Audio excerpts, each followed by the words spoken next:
გადავტვირთოთ ურთიერთობები შეერთებულ შტატებთან. გადაიტვირთოს ურთიერთობები ჩვენს სახელმწიფოებს შორის. უშუალოდ ბაიდენი იყო პასუხისმგებელი იმაზე, რაც მოხდა, ახლა ხომ ტრამპის ადმინისტრაცია, რომელიც deep state-ს ებრძვის, ჩვენს deep state-ს ვებრძვით და მოდი აქედან გამომდინარე ხელახლა სუფთა ფურცლიდან დავიწყოთ ურთიერთობები ჩვენს სახელმწიფოებს შორის.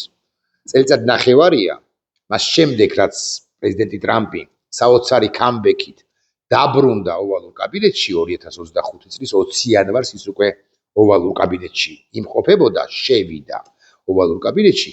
ამას ამბობს მეორე დღიდან პრაქტიკულად ქართული ოცნების ხელისუფლება და ეაჯება, ეხვეწება, ევედრება ამერიკის შეერთებული შტატების ხელისუფლებას, რომ იქნება და მან ამ უკანასკნელმა მიაქციოს ყურადღება საქართველოს, არა საქართველოს ხელისუფლებას, აღიაროს ეს უკანასკნელი კანონიერ ხელისუფლება და კიდევ ერთხელ ვიტყვი, სუფთა ფურცლიდან დაიწყოს ეგება და ურთიერთობები ორ სახელმწიფოს შორის და ყველაფერი, რაც ცუდი მოხდა, შეეტენოს, გადაბრალდეს იმ ხელისუფლებას შეერთებული შტატებისა, რომელსაც თავად ტრამპიც თუ გულახდილები ვიქნებით, ვერ იტანს და ახლაც უფრო იშვიათად ახსენებს დონალდ ტრამპი ბებერ ჯოს, ჯო ბაიდენს, მაგრამ რომ ვერ იტანს და რომ ეჯავრება და ყველაფერი რომ ჯო ბაიდენის ბრალია ტრამპის წარმოდგენით და აზრით, ესეც ფაქტია. ახლა ჩემი მოსაზრებით სულ უფრო იშვიათად ახსენებს, იმიტომ რომ PR-შიკებმა ურჩიეს, რომ ამ ძალიან დაუძლურებულ კაცზე ახლა ასე სეირნობა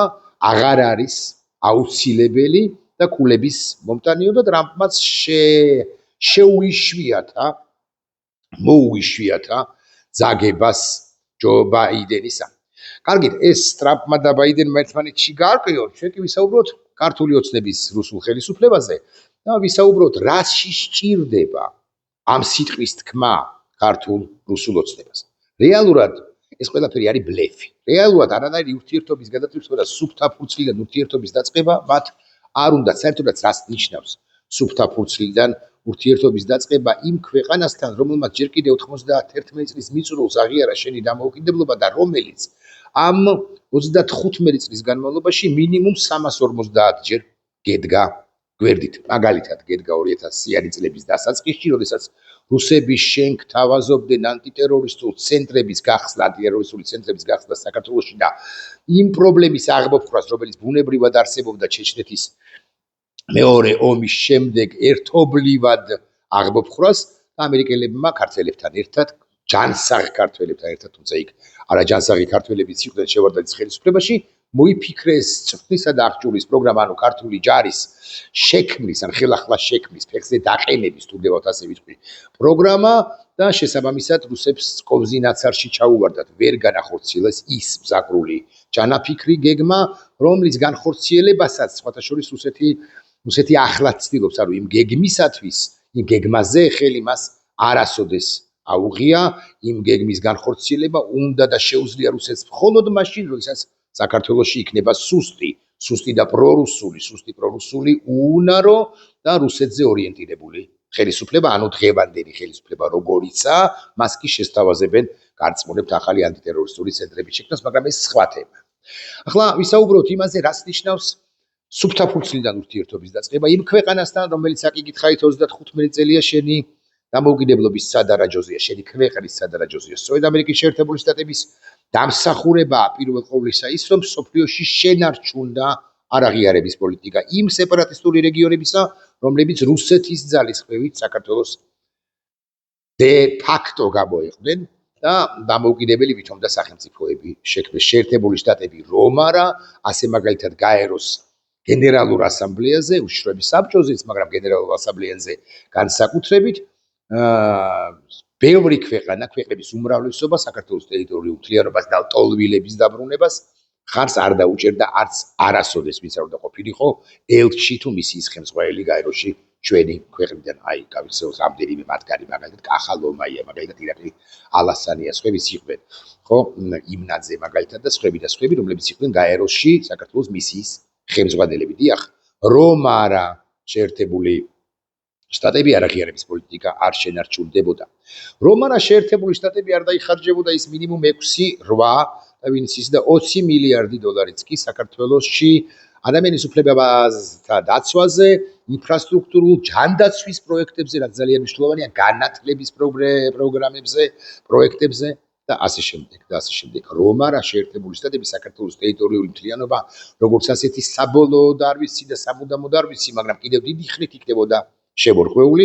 2008 წელს გულისხმობ სამხედრო ჰუმანიტარულ ოპერაციას დაწყებულ პრეზიდენტ ბუშის გადაწყვეტილებით და მიერ და ასევე კაბინეტის გადაწყვეტილებით შეერთებული შტატებისა იმხანად ლიდერებისა არაჩვეულებრივი ქვეყნისა, რომლებმაც მიიღეს გადაწყვეტილება, რომ შავი ზღვის საქართველოს აკვატორიაში ხმელთაშუა ზღვიდან შემოეშვათ მე-6 სამხედრო ფლოტი შეერთებული შტატებისა, სხვადასხვა სკიპზე იდგა შეერთებული შტატები, რომ გარკვეული კონვენციები არ დაერღვია შავ ზღვაში მისი სამხედრო გემების ყოფნისა, მან პრაქტიკულად გამოარღვია ბოსფორის სრუტე, ამაზე ცალკე უნდა ელაპარაკოს ოდესმე მცოდნე ადამიანმა და მეც თუ მოვახერხე ვილაპარაკებ, როცა იქნება მაშინ, იმიტომ რომ ერდოღანის ხელისუფლება არ მინდა თქვა შეგდებოდათ რომ წინააღმდეგობას უწევდა მეთქი, მაგრამ იქ იყო გარკვეული უთანხმოებები, რამდენად უნდა შესულიყო სწორედ მე-6 ფლოტი, სწორედ შავ ზღვაში, სწორედ საქართველოს აკვატორიაში. სუფთა ფურცლიდან ურთიერთობას ვერ დაიწყებ ქვეყანასთან, რომელიც ესოდეს სერიოზული კონტრიბუტორია შენი სახელმწიფოებრიობის გადარჩენის საქმესა თუ პროცესში. აგრეთვე რომ არ დაგავიწყდეთ და არ დაგვავიწყდეს, ხო? ეს დოკუმენტურად დადასტურებული ფაქტია. შეერთებული შტატები განიხილავდა როკის გვირაბის, არ მოიდგინეთ, როკის გვირაბის დაბომბვას განადგურებას, რომ 58 არმიის დამატებითი შედაერთები ან სხვა შეიარაღებული ძალები რუსეთის ფედერაციიდან არ შემოთრეულიყვნენ საქართველოში ოკუპაციის გაგრძელების შემთხვევაში, ანუ თბილისზე იერიშის მიტანის შემთხვევაში შეერთებულმა შტატებმა 2008 წელს გადაკეტა ცა. ეს უპრეცედენტო ამბავია, რომ ვიცოდეთ, მაინც საქართველოს თავზე, ანუ ვეღარც ჭაჭალებდნენ რუსული მოიერიშე თვითმფრინავები და ვერტმფრენები, სხვა შორის გადაკეტა ცა, მათ შორის 12 აგვისტოსათვის და აგრეთვე კონდოლიზა რაისის სტუმრობის პერიოდისათვის ძალიან საშიში იყო, ძალიან დიდი საფრთხე იყო, რომ რუსეთს მართლა მიეტანა იერიშები. ეხლა გაგიფხელთ ინფორმაციას, რომელიც ეს გონი არასოდეს მისაუბრია, თბილისის თავზე მართლაც დაფრინავდნენ მოიერიშეები სწორედ კონდი რაისის სტუმრობის პერიოდში და რუსები განიხილავდნენ, ამაზე წერდნენ რუსები თავის დროზე, დაბომბვას თბილისისა მიხეილ სააკაშვილმა კონდოლიზა რაისთან ერთად და სხვებთან ერთადაც ხო მიიღო სრული შეერთებული შტატებიდან კონდოლიზა რაისის ჩარევით მიიღო უსაფრთხოების სრული გარანტია. დიახ, ეძვირფასებოდათ მიშაც, ეძვირფასებოდათ რასაკვირველია საქართველოს მთლიანად, მაგრამ გაცილებით ეძვირფასებოდათ სახელმწიფო მდივანი და ამერიკის შეერთებულმა შტატებმა გადაკეტა გზა და განდევნა ეს ვერტმფრენები და თვითმფრინავები საქართველოს საჰაერო სივრციდან. ამიტომ ახალი ფურცლიდან ურთიერთობას ვერ დაიწყეთ, მაგრამ საქართველოს დღევანდელი ხელისუფლებაც წოდებული ბანდა ამას კი ამტკიცებს. მე პირდაპირ დღევანდელობაზე გადავალ და აღარ მოვყვები ისტორიის ცალკეულ იმ ეპიზოდებს, რომლებიც რასაკვირველია აღსანიშნავი. მოკლედ კი კიდევ ერთხელ ვიტყვი, რომ შეუძლებელია სუფთა ფურცლიდან ურთიერთობის დაწყება შესთავაზო ქვეყანას, რომელსაც ესოდეს სერიოზული წვლილი აქვს შეტანილი შენი სახელმწიფოს ფორმირების პროცესში. ყალბია საქართველოს დე-ფაქტო ხელისუფლების განცხადებები იმის თაობაზე, რომ ახალი ფურცლიდან უნდათ ურთიერთობის დაწყება სტრატეგიული ურთიერთობისა, თუნდაც იმიტომ, რომ თუ ახალი ფურცლიდან დაწყება უნდათ ურთიერთობისა, მაშინ ბიზნეს ივანიშვილს გასული წლის აპრილსა თუ მაისში უნდა მიეღო და წაეკითხა წერილი, რომელიც მას გამოუგზავნა უშუალოდ სახელმწიფო მდივანმა მარკო რუბიომ, ანუ ტრამპის ადმინისტრაციის სახელმწიფო მდივანმა მეიკ ბლინკენზე კი არ ვლაპარაკობ, ან წინამორბედ რომელიმე სახელმწიფო მინისტრზე, არამედ იმ ქვეყნის, იმ ხელისუფლების სახელმწიფო მინისტრზე, სახელმწიფო მდივანზე, რომელთანაც თითქოს და ჩქარება ეშურება ურთიერთობის გადატვირთვა ქართული ოცნების ხელისუფლებას. ბიზნეს ივანიშვილმა წერილი კი არა, კონვერტის კი არ დაიჭირა ხელში და ეს წერილი უკან გაატანა ელჩს, რომელმაც ვაშინგტონში რასაკვირველია გადააფრინა ეს წერილი წანამძღვარით, შესავალი წერილით, რომ ბიზნეს ივანიშვილმა ეს ყველაფერი არ მიიღო. შეერთებული შტატებიდან მუდმივად გვითვლიდნენ და ახლაც გვითვლიან, რომ საქართველოს შესანიშნავად იცის, რა უნდა გააკეთოს იმისათვის, რომ ურთიერთობები გადაიტვირთოს. სუსუბოლოს, სწორედ მარკო რუბიო, პრინციპში ღია ტექსტით თქვა, რომ საქართველოს უნდა შეცვალოს ვექტორი მიმართულება მოძრაობა ტრაექტორია და საქციელი. რა საქციელს უწმუნებს შეერთებული შტატები ქართული ოცნების ხელისუფლებას და პირველ ყოვლისა რასაკვირველია საგარეო ორიენტირებს. თვალი კი არა, ფეხიც გაეპარა ქართული ოცნების ბანდა ხელისუფლებას მოსკოვისაკენ, ჩინეთისაკენ და ირანისაკენ, სხვა შორის ამ უკანასკნელს ეხმარება ბევრ რამეში, რუსეთსაც ეხმარება და მარკო რუბიო პრინციპში ღიად ამბობს, რომ თუ ასეთ ქმედებებს გააგრძელებთ, ამ შემთხვევაში გადატვირთვის იმედი რასაკვირველი არ უნდა გქონდეს. ქართული ოცნების ხელისუფლება ამბობს და ორი რამე აქვს ხელჩასაჭიდი. ორი უმნიშვნელო რამე აქვს ხელჩასაჭიდი. ერთი ის, რომ იპოდრომის ტერიტორიაზე ქართული ოცნების თქმით ყოველ შემთხვევაში და დაანონსებული ასეც არის.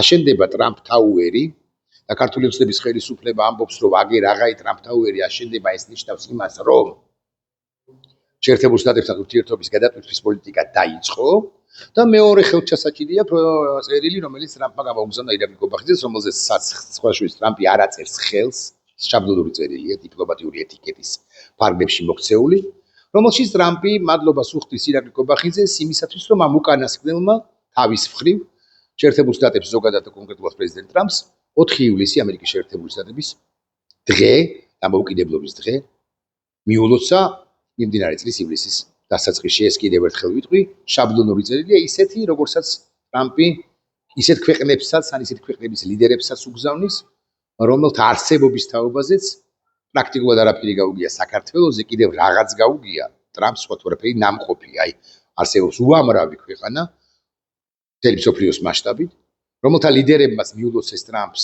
250 წლის თავის შეერთებული შტატებისა და მათაც გაუგზავნა ანალოგიური წერილები, ისე რომ რო გკითხო ახლა ეს ქვეყანა სად არისო, გარწმუნებ ტრამპი სუსტ პასუხს, სუსტ კი არა, მიახლოებით პასუხსაც კი ვერ გაგცემთ, არ ვაკნინებ რასაკვირველია ტრამპს, უბრალოდ ასეა მოწყობილი შეერთებული შტატების ლიდერებისათვის, რეიგანიც უშუალოდ სხვა შორის გავს შეცდომებს და არა მხოლოდ რეიგანი. სხვა ხელჩასაჭიდი ქართული ოცნების ხელისუფლებას არ აქვს, მიუხედავად იმისა, რომ არ მინდა ვინმე შევადარო, მაგრამ გაქაფული დარბის ელჩი ტალიაშვილი სინკტანკიდან სინკტანკამდე, კონგრესის ერთი კონგრესმენის ერთი კონგრესმენის კაბინეტიდან მეორე კონგრესმენის კაბინეტამდე მისაღებამდე უფრო ზუსტი რომ იყო და ევედრება, რომ როგორღაც იქნება მათ დაუჭირონ მხარი საქართველოს. არა, საქართველოს ის მხარს ვერ დაუჭირენ რამდენიმე მიზეზის გამო. პირველი, იმიტომ რომ დასტურდება, რომ საქართველოს რუსეთს ეხმარება უკრაინის წინააღმდეგ ბრძოლაში. ერთია სანქციებთან არ მიერთება, რაც საკამათო ამბავია, მაგრამ მაგის პასუხია და შეიძლება არ მიუერთდეს სანქციებს, იმიტომ რომ შენ რაღაცა ეგზისტენციური საფრთხეების წინაშე დადგები. და მეორეა, რომ საქართველოს ამ 4.5 წლის განმავლობაში პრაქტიკულად გაუხსნა ბაზარი რუსულ იმ შავ ფულს და შავ კრიპტო ბიზნესს, რომლის შედეგადაც რუსეთი საკუთარ ომის მანქანას აფინანსებს, ეხმარება და აფინანსებს ომის იმ მანქანას, რომელიც უკრაინის წინააღმდეგ არის მომართული. ანუ მარტივად რო ვილაპარაკოთ, აქ შემოდის ბიტკოინი რუსებისა, ივანოვებისა. ეს ბიტკოინი ცოცხლდება აქ, ან გადაირიცხება ისევ რუსეთში. ამ ბიტკოინის, გაცოცხლებული ბიტკოინის გამოყენებით რუსეთი ყიდულობს, ისევ ამარტივებ, ყიდულობს თუ ქმნის რაკეტებს, ავტომატებს, ტანკებს, მძიმე ტექნიკას, არამძიმე ტექნიკას, დრონებს, ძალიან მნიშვნელოვანია ცხადია თანამედროვე ომის პირობებში და ასე შემდეგ და ახანგრძლივებს ომს უკრაინის წინააღმდეგ, ანუ ხოცავს უკრაინელ ბავშვებს, მოხუცებს ქალებს, ჯარისკაცებს, ძლიერად უკრაინას ანადგურებს, მათ შორის საქართველოში გამომუშავებული ფულით. საქართველოს კერძო ბიზნესი თითქოს და, მაგრამ მაინც სასაკვირველია საქართველოს ხელისუფლების ხელდასმით და ნებართვით და მესადინეობით რუსეთს ეხმარება ნავთობპროდუქტების გატანაში. ვითომ და გადამუშავდება აქ ნედლი ნავთობი და ეს ნედლი ნავთობი მათ მეტწილად დასანქცირებული ტანკერების შესაძლებლობების გამოყენებით საშუალებებით გადის სწორედაც რუსეთის ტერიტორიაზე. საქართველოს ეხმარება რუსეთს კრიპტოვალუტაში გითხარით, სხვა აკრძალული ან ნახევრად აკრძალული მეთოდებით. მაგალითად, გაზრდილია რეექსპორტი ცალკეულ იმ სახელმწიფოებში, რომლებსაც რუსეთთან თავისუფალი აღებისებობა აქვთ, ვაჭრობა აქვთ. მაგალითად, რეექსპორტი ავტომობილებისა, მაგალითად, რეექსპორტი ისეთი მანქანა დანადგარებისა, რომლებშიც ჩამონტაჟებული არის რუსეთისათვის ესოდენ მნიშვნელოვანი მიკროჩიპები, რომლებსაც თავის მხრივ რუსეთი ხსენებულ დრონებში და არა მხოლოდ დრონებში იყენებს. ამის დამტკიცება დოკუმენტური პრაქტიკულად წარმოუდგენელია. ხო, გაიზარდა 8497%-ით რეექსპორტი რომელიმე ცენტრალური აზიის რომელიმე სახელმწიფოში ითქმის ქართული ოფისების ხელისუფლების დემაგოგი წარმომადგენელი და ვერც მიედავები, იმიტომ რომ შენ მანქანას ვერ გაჩხრეკ და ვერ აღმოაჩენ სადღაც კაპოტთან თუ საბარგულთან ჩამონტაჟებულ ჩიპებს, მაგრამ ჩამონტაჟებული ჩიპები რომ არის, ეს ფაქტია. მოკლედ, საქართველოს სულისკვეთებით გახდა რუსული სახელმწიფო და რუსეთის სახელმწიფო, აგრეთვე ჩინეთისა, რომელსაც თავისი გეოსტრატეგიული ინტერესები აქვს მთელ მსოფლიოში და მათ შორის კავკასიის რეგიონში, აგრეთვე ირანისა, რომლის ლიდერების პანაშვილი გასვენებებზეც საქართველოს ხელისუფლების წარმომადგენლები ისე ხშირად დადიოდნენ და ისე სწრაფად მიდიოდნენ, როგორც არ უვლია არც ამ რეგიონის ლიდერს და არც მსოფლიოს მასშტაბით არც ერთ წარმომადგენელს, მათ შორის პროირანელებსაც კი ისინი მინიმუმ 5 წუთი ფიქრდებოდნენ იმაზე, საერთოდ უნდა წასულიყვნენ თუ არა თეირანში, ესენი 5 წუთითაც არ დაფიქრებულან, ასე მაგალითად ყაველაშვილი იცით თქვენ რომ იმყოფებოდა ალი ყაველაშვილი ხომ გონი თუ ობახიძე ყაველაშვილი.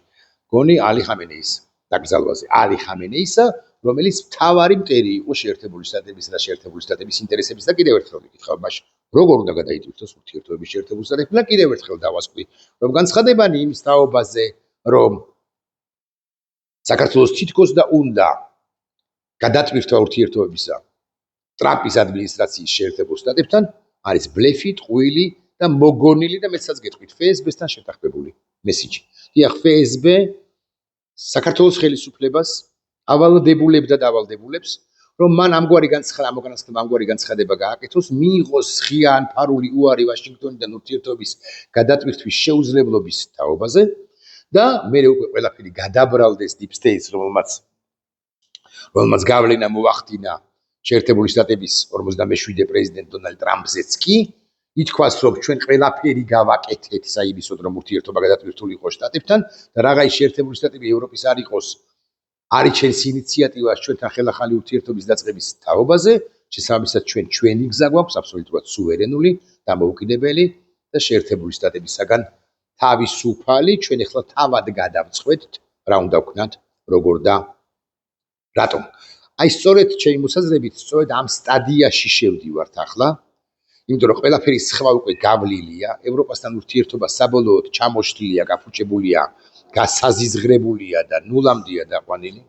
შეერთებული შტატებისაგან აღარ ისმის შეძახილები იმის თაობაზე, შეერთებული შტატების მისამართი აღარ იძახის მის შეძახილები, რომ ურთიერთობის გადაწყვეტვა არის აუცილებელი და სუფთა-ფურცლიანი ურთიერთობის დაწყება და რაღა იასია საქართველოს ხო ვერ დარჩება ეხლა ცაში გამოკიდებულ სახელმწიფოდ, შესაბამისად ქართული ოცნების ხელისუფლება უფრო ზუსტად ბიზინა ივანიშვილი და უფრო ზუსტად რუსეთი იღებს გადაწყვეტილებას იმის თაობაზე, რომ საქართველოს მიუკავშიროს საბოლოოდ უკვე ხელშეკრულებითაც მიუკავშიროს რუსულ სივრცეს რუსეთის სახელმწიფოს. სხვა შორის პრეზიდენტი ზელენსკის აკეთებს განცხადებას იმის თაობაზე, რომ წარუმატებლობის ფონზე რუსეთისათვის მნიშვნელოვანია სადღაც გამარჯვებითი პოზიციების ან გამარჯვებითი ომის წარმოება ან გამარჯვებითი პოზიციების დაფიქსირება და რუსეთს არ ეძვირფასება არც ერთი ქვეყანა სხვა ისე, არც ერთი სხვა ქვეყანა ისე არ ეძვირფასება, როგორც ეძვირფასება საქართველოს, რომელიც პირველი იყო, რომელსაც ხელი საქართველოს უკუღმა აარტყა.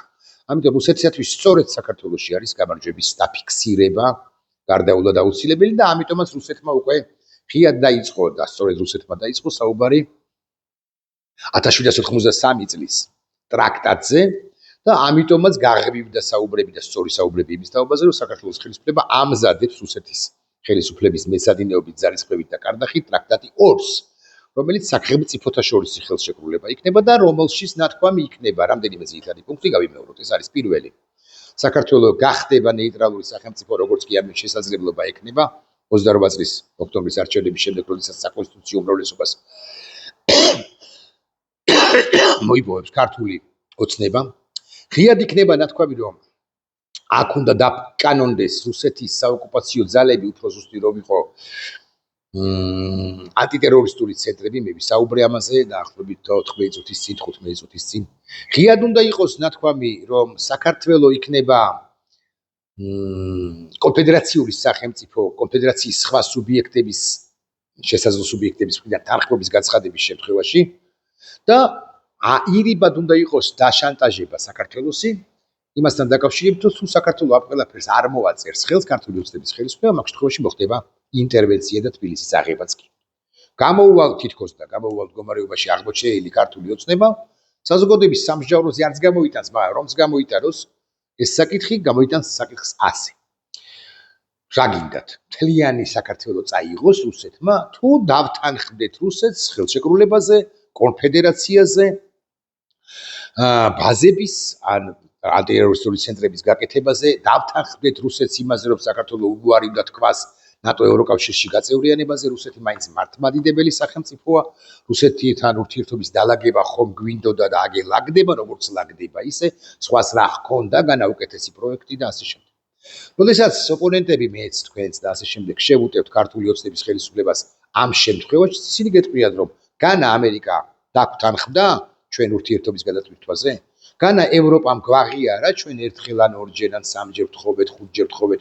განა ევროპა არ გვებრძოდა დღევანდელი ევროპა თუ დღევანდელი ამერიკის შეერთებული შტატები არის მაშინდელი მე-18 საუკუნის ირანი, რომელიც ჩვენი ეგზისტენციური მოწინააღმდეგე იყო და კი არ ვეშურებით მაინც და მაინც რუსეთთან ურთიერთობის გადაწყვეტას, მაგრამ რუსეთი კი მაინც რაღაცას გვთავაზობს.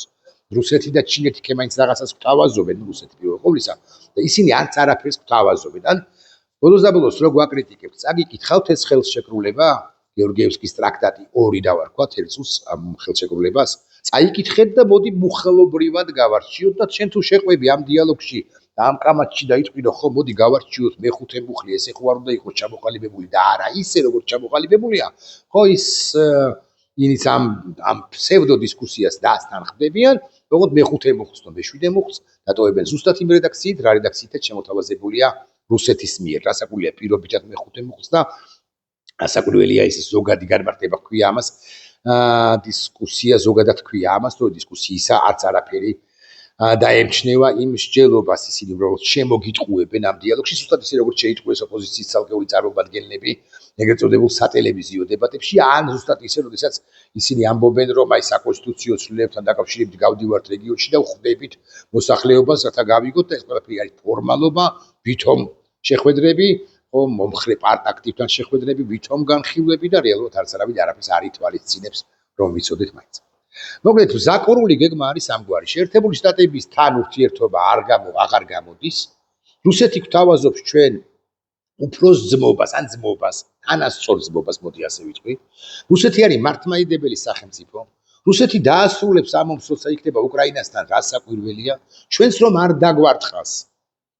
ამიტომ ჩვენ რუსეთს ყველა პირობა უნდა შევუსრულოთ. ამას იტყვის ქართული ოცნება, როცა იქნება მაშინ. აი სწორედ ამას ემსახურება ირაკლი კობახიძის და რეალურად კი ბიზნეს დაივალიშვილის წიაღსვლები იმის თაობაზე, რომ გეორგიევსკის ტრაქტატი იყო კარგი. რუსეთი არის ქრისტიანული სახელმწიფო, კიდევ ერთხელ ვიტყვი. დასავლეთი ჩვენ არ გვემეგობრება, რუსეთი ქემაინც გვაღიარებს და პარალელურად განვითარდება ამგვარი პროცესები, ან ამგვარი მიმართულება საინფორმაციო კამპანია, რომ თუ ქართული ოცნება არ გააკეთებს ამას, გამოჩნდებიან საქართველოში ძალები, ახლა მოცემულ ეტაპზე რუსეთში მყოფები, ფიფია, გიორგაძე, სხვები და სხვები, რომლებიც პრინციპში ამაზე გამის გაკეთებლები არიან. და რა გინდათ ქართველები? ქართული ოცნება არ გინდათ და გინდათ მათზე უარესები? რუსეთი მოგვახვევს თავს და ძალითაც დასვავს, რომ მოინდომოს ფიფიას თუ გიორგაძეს, თუ სხვებს და სხვებს საქართველოს ხელისუფლების სათავეში. ამიტომ აი ამ ორ უარეს შორის უნდა ავირჩიოთ ნაკლები უარესი ქართული ოცნება. ამ ორ უარეს შორის შეერთებული შტატები დასავლეთი და რუსეთი თუნდაც უარესად მივიჩნიოთ, ამ ორ უარეს შორის უნდა ავირჩიოთ სტრატეგიული თანამშრომლობა სწორედ ნაკლებად უარესთან ქართული ოცნების განმარტებით თუ წარმოდგენით. აი ამ საფრთხის წინაშე აღმოჩნდით ჩვენ აბსოლუტურად შეგნებულად მიდიოდა ამ 14 წლის განმავლობაში ქართული სახელმწიფოს დასუსტების პროცესი, დასუსტება, რომ მოწყვლადი ყოფილიყო წინააღმდეგობის ვერ გამწევი ყოფილიყო ვერც ინდივიდი, ვერც საზოგადოება, ვერც სახელმწიფო, ვერც სახელმწიფო ინსტიტუცია, ვერც ვერავინ რუსეთისათვის. იძინა ივანიშვილმა ეს ჩაიფიქრა 2012 წელს, არა მანამდეც, მაგრამ მაინც და 2026 წლამდე ჩამოვედით ასე რაღაცამ დააჩქარა პროცესი, რაღაცამ შეანელა პროცესი, სადღაც რუსეთი სულსწრაფია, სადღაც რუსეთი სულსწრაფი არ არის, სადღაც რუსეთი მიხვდება ბიზინა ივანიშვილს და ეუბნება რომ ოკეი, ხო, კიდევ მოგცემ რაღაც 9 წელიწადს თუ 1 წელიწადს, მაგრამ იმის იგით უკვე ვეღარ მოგცემ ვეღარანაირ დროს, სადღაც რუსეთი პირიქით აჩქარებს და ეუბნება რომ იცი რა ხვალვე უნდა გააკეთო ეს თუ არ და და ემუქრება და ასე შემდეგ და ასე შემდეგ. სხვა შორის, აი რომ სელაპარაკია მაგალითად სამხრეთ ოსეთის ანექსიაზე, მე ვეთანხმები ამ მოსაზრებას ბარემ გაგეთქვით, მაგრამ დაახლოებით შემდეგ რამეს ამბობს რუსეთი, აი ამგვარ ნარატივს აჩენს. რუსეთი და ქართული ოცნება. თუ არ გინდათ რომ სამხრეთ ოსეთის ანექსია მოხდეს, ანუ რუსეთის შემადგენლობაში შესვლა, შეყვანა სექტემბერში, ოქტომბერში გადაწყდება ეს ამბავი. ამ შემთხვევაში თქვენ უნდა თანახმანი იყოთ კონფედერაციაზე. კონფედერაცია კი გულისხმობს პირველ ყოვლისა ბოდიშის მოხდას, პირველ ყოვლისა არაღიარებას კი არა უკაცრავად ცეცხლის განუახლებლობის შესახებ ხელშეკრულებაზე ხელის მოწერას, კონფედერაციის პროექტის დადებას და შეთავაზებას და ვითომ და პირდაპირ დიალოგს აფხაზებთან და ოსებთან, რომლებიც ეგენა მაგის პასუხია და არ წამოვლენ, მაგრამ რომ წამოვიდნენ და ასე შემდეგ და შემდეგ რუსეთის პროტექტორატის აღიარებას მთელ სივრცეს. ამას გულისხმობს კონფედერაცია. არ გინდათ კონფედერაცია? უარს არ ამბობთ ნატო ევროკავშირზე, მაშინ ვაღიარებთ. კი არა, მივიერთებთ სამხრეთ ოსეთის დღეს და ხვალ უკვე აფხაზეთის რეგიონსაც. მიზიდა ივანიშვილი სულ რომ პატრიოტი კაცი იყოს, რომელიც არ არის, როგორიც არ არის, რასაკვირველია, ქართული საზოგადოების წინაშე აყენებს საკითხს ასე. გინდათ რომ მიერთოს, ამ შემთხვევაში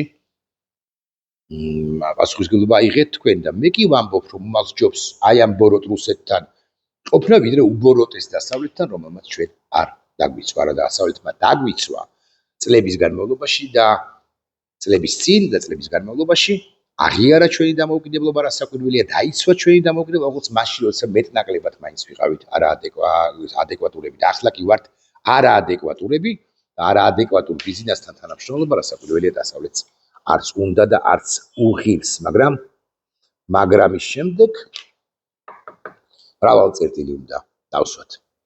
ამაზეც ვილაპარაკებთ, როცა იქნება. მაშინ არა, დღეს ვილაპარაკებთ პრინციპში ან მაქსიმუმ ხვალ.